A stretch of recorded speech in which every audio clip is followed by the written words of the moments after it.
لائے وہ برادران یوسف کی قمیص پر جھوٹا خون لگا کر کے فرمایا حضرت یعقوب علیہ السلام نے ہرگز نہیں بلکہ بنا لیا ہے تمہارے لیے تمہارے نفسوں نے ایک بات، بس صبر کرنا ہے بہت اچھا، اور اللہ سے مدد طلب کی جاتی ہے اس پر جو تم بیان کرتے ہو۔ سورہ یوسف کی آیت نمبر 18 آپ حضرات کے سامنے پڑھی اور ترجمہ کیا ہے۔ پچھلی آیت مقدسہ میں تھا کہ رات کے وقت شام غریبہ مناتے ہوئے روتے ہوئے برادران یوسف ابا جان کے پاس آئے اور کہا کہ بھیڑیا آ کے ہمارے بھائی کو کھا گیا اور ہم کھیل کود میں دوڑ میں مصروف تھے، یوسف کو سامان کے پاس چھوڑ دیا تھا۔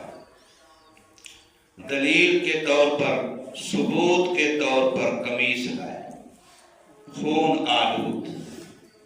ایک روایت میں آتا ہے کہ بھیڑ کا کوئی بچہ ذبح کیا، اپنی بھیڑوں میں سے، جانوروں میں سے ایک بھیڑ کا بچہ ذبح کیا اور اسی کے خون سے بھائی کی قمیص کو رنگ لیا۔ اور ایک روایت میں آتا ہے کہ کوئی ہرن جنگل میں شکار کیا، اس ہرن کو ذبح کیا، اس کے خون سے رنگا۔ اور ایک روایت ویسے ہے کہ مطلقاً کوئی جانور، بہرحال جھوٹا خون لگا کر کے باپ کو دھوکہ دینے کے لیے، جھوٹی دلیل بنانے کے لیے، عذر گناہ بدتر از گناہ کا ثبوت دینے کے لیے وہ قمیص لے کے آ گئے۔ یعقوب علیہ السلام نے قمیص دیکھی تو تفسیر کبیر کے اندر علامہ فخر الدین رازی رحمہ اللہ نے یہ لکھا ہے کہ اسرائیلی روایات میں یہ بات آتی ہے کہ یعقوب علیہ السلام نے کہا اچھا، بھیڑیا بڑا سمجھدار تھا کہ پورے یوسف کو کھا گیا اور قمیص کہیں سے پھٹی نہیں ہے، پھاڑی نہیں ہے۔ جب بھیڑیا حملہ کرتا تو قمیص اوپر تھی، پہلے تو قمیص پھٹتی، قمیص کو پھاڑتا، قمیص چیرتی، قمیص ٹکڑے ہوتی، لیکن وہ تو بالکل صحیح سالم ہے، بڑے سمجھدار بھیڑیا تھا۔ پہلے قمیص صحیح اتار دی اور پھر بندہ سارا کھا گیا، بندے سارے کو اٹھا کے لے گیا۔ تو اس لیے پتہ چلا کہ یہ من گھڑت تمہاری بات ہے، حقیقت کا اس سے کوئی تعلق نہیں ہے، بل سب غلط لکم انفسکم امرا، یہ بات محض تمہاری اپنی گھڑی ہوئی ہے، اس کا حقیقت سے کوئی تعلق نہیں۔ اور دوسری بات یہ ہے کہ نبیوں کو یقین ہوتا ہے کہ جو خواب یوسف نے دیکھا تھا ایک وقت آئے گا کہ وہ 11 ستارے، سورج، چاند ان کو سجدہ کریں گے۔ اگر وہ بھیڑیا کھا گیا، مر گیا، پھر تو وہ بات ہی گئی، پھر وہ خواب والی بات کیسے پوری ہوگی؟ اس لیے ان کو یقین تھا کہ یوسف علیہ السلام کا ایک وقت ایسا آئے گا جب اللہ اس کو وہ عروج، بلندی، عظمت دے گا کہ یہ سارے بھائی اور ماں باپ اس کے سامنے سجدہ ریز ہوں گے، اس کی تعظیم بجا لائیں گے۔ یوسف علیہ السلام کی قمیص کے بارے میں آپ ذرا سوچیں، غور کریں۔ یہی قمیص ہے جو جھوٹا خون لے کر لگا کر کے دلیل بن کے باپ کے پاس آ رہی ہے۔ یہی قمیص ہے کہ جب عزیز مصر کی بیوی حملہ کرتی ہے تو بچہ گواہی دیتا ہے، آدمی گواہی دیتا ہے کہ دیکھو قمیص آگے سے پھٹی ہے یا پیچھے سے پھٹی ہے۔ تو یہی قمیص یوسف علیہ السلام کی حقانیت کی، صداقت کی، عفت کی، پاک دامنی کی دلیل بنتی ہے کہ قمیص پیچھے سے پھٹی ہے، معلوم ہوا کہ پیچھے سے عورت نے پکڑنے کی کوشش کی ہے، آگے سے یوسف علیہ السلام نے حملہ آور ہونے کی کوشش نہیں کی۔ یہی قمیص ہے حضرت یوسف علیہ السلام کی کہ جب یہی قمیص نابین باپ کی آنکھوں پہ لگتی ہے تو یہی قمیص اس کی بینائی کی واپسی کا ذریعہ بن جاتی ہے۔ اب اس قمیص میں آپ دیکھیں، اللہ یہی کام کسی اور طریقے سے بھی لے سکتا ہے، لیکن اللہ تبارک و تعالی نے حضرت یوسف علیہ السلام کی قمیص میں کیا رکھا ہے؟ روایتوں میں یہ آتا ہے کہ یہ عجیب وہ اثر تھا کہ جب حضرت ابراہیم علیہ السلام کو نمرودی چولہے میں ڈالا گیا تھا تو اس وقت ان کے کپڑے اتارے گئے تھے، اور یہ قمیص ان کی جو اتاری گئی تھی اللہ پاک نے اس خاندان کی قمیص میں وہ اثر رکھ دیا کہ اب یہ قمیص ہر جگہ پر باطل کا پردہ چاک کرے گی۔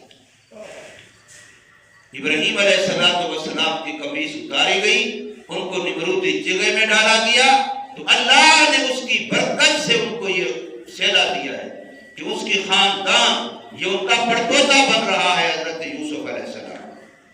اس خاندان کے اندر اللہ نے اس کے لباس میں، کرتے میں، قمیص میں یہ تاثیر پیدا کر دی ہے کہ ہر جگہ پر یہ قمیص باطل کا پردہ چاک کرے گی۔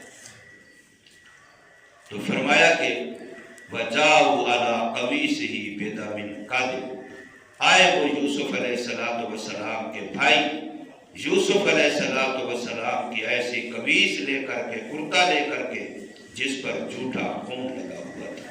قال، یعقوب علیہ السلام نے دیکھا تو فرمایا ہرگز نہیں ہو سکتا، ایسا ہرگز نہیں ہو سکتا کہ اس قمیص والے کو بھیڑیا کھا گیا ہو، ایسا ہرگز نہیں ہو سکتا کہ میرا بیٹا دنیا سے چلا گیا ہو، میں نے خواب دیکھا ہے، وہ وقت بھی آنا ہے، اس لیے ایسا ہرگز نہیں۔ جو تم کہہ رہے ہو یہ بات حقیقت کے مطابق کسی صورت بھی نہیں ہو سکتی، بل سبلت لکم انفسکم امرا، یہ محض تمہاری من گھڑت بات ہے۔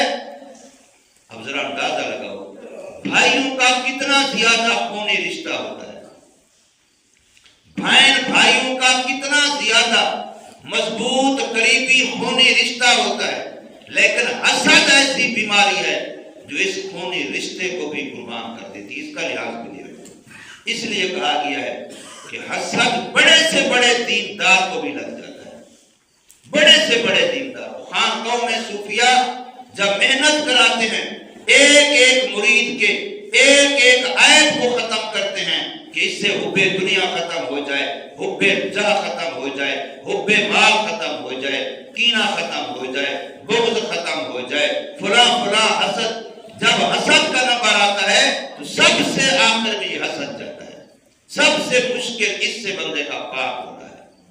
اس لیے حدیث پاک میں اس کے بارے میں نام لے کے فرمایا گیا ان الحسد یاکل الحسنات کما تاکل النار الحطب، یہ ایسے نیکیوں کو کھا جاتا ہے جیسے آگ سوکھی لکڑیوں کو کھا جاتی ہے۔ سوکھی لکڑیاں کہیں بھی اکٹھی رکھی ہوں، آگ لگ جائے تو ایک بھی نہیں بچتی۔ تو بندہ جتنی نیکیوں کا ڈھیر لگا چکا ہو، کئی سالوں کی محنت ہو، حج بھی ہوں، عمرے بھی ہوں، صدقے بھی ہوں، خیراتیں بھی ہوں، مسجدیں بنوائی ہیں، مدرسے بنوائے ہیں، فلاں نیک کام کیے، فلاں نیک کام، لیکن اب آ کر کے کسی سے حسد ہوگا تو حسد پچھلی بھی ساری نیکیاں جو ذخیرہ یہ نیکیوں کا جمع کر چکا ہے اس سارے کو جلا کے رکھ دے گا۔ اتنا خطرناک بیماری ہے حسد کی، اور یہ دل کے اندر ہے، دل میں ہے۔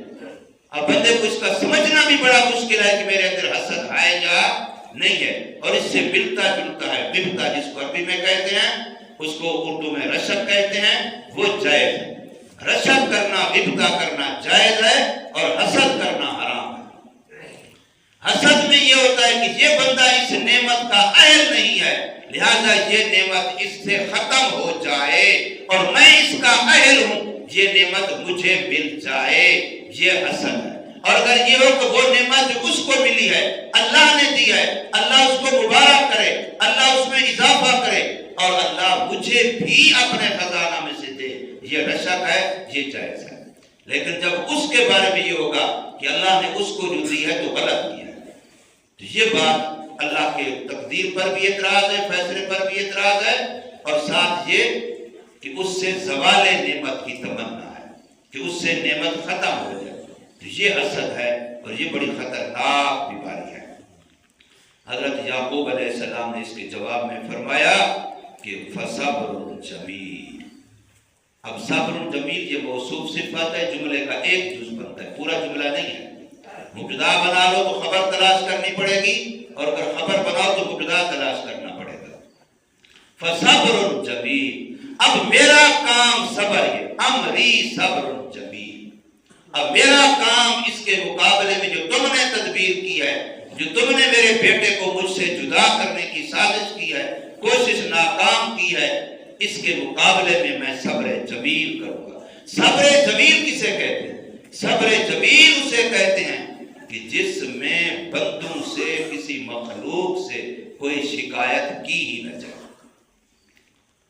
بس جو بھی حالات آگے نہ کسی بندے کے سامنے شکایت کی جائے، مخلوق میں سے کسی کے سامنے بھی شکایت نہ کی جائے۔ میرے اللہ کا معاملہ ہے، حالات آتے بھی اللہ کی طرف سے ہیں، بدلتے بھی اللہ کی طرف سے ہیں، حالات لانے والی ذات بھی اللہ کی ہے، حالات کو بدلنے والی ذات بھی اللہ ہی کی ہے۔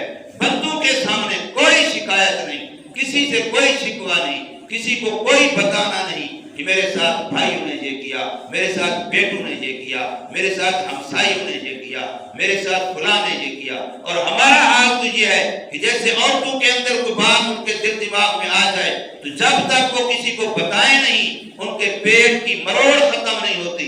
آج ہمارا معاملہ بھی یہی ہے کہ جب تک ہم دوسرے کا عیب، دوسرے کی خامی، جو ہمارے علم میں آئی سچ ہے یا جھوٹ ہے، جب تک ہم دوسرے کو بتاتے نہیں، ہمارے پیٹ کی مروڑ ختم نہیں ہوتی۔ بیان کریں گے پھر سکون آ جائے گا، چلو دو چار بندوں کو بتا دیا ہے، اور یہ انتہائی گندی بات ہے۔ تو فرمایا صبر، اور صبر بہت اعلیٰ صفت ہے، یاد رکھو، ان اللہ مع الصابرین، صبر کرنے والوں کو اللہ کی معیت نصیب ہوتی ہے۔ وَاسْتَعِينُوا بِالصَّبْرِ وَالصَّلَاةِ، اللہ نے صبر کو نماز سے بھی پہلے رکھا ہے کہ اللہ کی مدد لینی ہے تو صبر اور نماز سے لو، صبر کو پہلے رکھا ہے، نماز کو بعد میں رکھا ہے۔ اور فرمایا انما یوفی الصابرون اجرهم بغیر حساب، اللہ پاک صبر کرنے والوں کو ان کے نیکی کا اتنا ثواب دیں گے جس کی کوئی انتہا حساب گنتی نہیں ہو سکے گی۔ صبر بہت بڑی اعلیٰ صفت ہے، ہمیں اپنے اندر سے صبر والی صفت پیدا کرنی چاہیے۔ صبر میں جزا فضا نہیں ہوتی، صبر میں شکوہ شکایت نہیں ہوتی، اور صبر میں استقامت علی الدین ہوتی ہے۔ صبر میں کوئی بھی حالات آ جائیں، سنت نہ چھوٹے، کوئی بھی حالات آ جائیں، شریعت نہ چھوٹے، کوئی بھی حالات آ جائیں، اللہ تعالیٰ کے دین کا دامن نہ چھوٹے، یہ صبر ہے۔ اور اس صبر کو بہت زیادہ اس کے فضائل ہیں۔ واللہ المستعان علی ما تصفون، اب وہ بیٹے، یہ باپ ہے، وہ ادنا ہے، یہ اعلیٰ ہے، وہ محتاط ہیں، یہ سربراہ و متولی ہے، سرپرست ہے، وہ ان کو جوتے مار سکتا ہے، وہ ان کو سزا دے سکتا ہے، وہ ان کو غصہ کر سکتا ہے، لیکن فرمایا جو کچھ تم کہہ رہے ہو اس کے مقابلے میری بات میرے اللہ سے ہے۔ واللہ المستعان، میں اللہ سے مدد طلب کروں۔ بیٹوں کے مقابلے میں عاجز کا یہ کام ہوتا ہے، جو بدلہ نہیں لے سکتا، کچھ اور نہیں کرتا، وہ بیچارہ کہتا ہے چلو میں اس کو کر کچھ نہیں سکتا، پھر اللہ پہ چھوڑتا۔ یہاں تو باپ ہے، بیٹے نہیں ہیں، یہ سربراہ ہے، متولی ہے، سرپرست ہے، بڑا ہے، لیکن پھر بھی کیا کہتا ہے۔ اس لیے میں نے رات کے بچوں کو کہا ہے کہ زندگی میں کم از کم یہ معمول بنا لو کہ ہر بات کو اللہ کے حوالے کرو۔ جو بھی آئے، بخار ہو گیا، آج بس کل ٹھنڈ لگ گئی تھی، نزلہ ہو گیا، اور جی کل سموک کا اثر ہو گیا تھا، پھر نزلہ ہو گیا، فلاں چیز بخار ہو گیا، فلاں چیز، خدا کی چھٹی، اللہ تعالیٰ کی طرف سے کچھ نہیں ہے۔ وہ سموک نے کر دیا، وہ ٹھنڈے پانی نے کر دیا، وہ فلاں نے کر دیا، بے شک اسباب ہیں، لیکن اسباب کس نے پیدا کیے؟ اسباب میں تاثیر کون پیدا کرتا ہے؟ یوں کیوں نہیں کہتے بخار ہوا یہ بھی اللہ کی طرف سے، نزلہ ہوا یہ بھی اللہ کی طرف سے، فلاں جگہ پر آ سکا ہوں یہ بھی اللہ کی طرف سے، فلاں جگہ نہیں جا سکا یہ بھی اللہ کی طرف سے۔ نسبت اللہ تعالیٰ کی طرف کیوں نہیں کرتے اللہ کے بندے؟ یہ سارا نظام اللہ کا بنایا ہوا ہے، اللہ ہی چلا رہا ہے، تو اللہ تعالیٰ کی نسبت کرے نا۔ بے شک موسم کو اللہ نے بہانہ بنایا، ذریعہ بنایا، کسی چیز کو بنایا، لیکن ہمارا کام تو یہ ہے کہ ہماری ہر بات کی نسبت اللہ تبارک و تعالیٰ کی طرف ہونی چاہیے۔ اللہ پاک ہمیں سمجھ نصیب فرمائے، عمل کی توفیق دے۔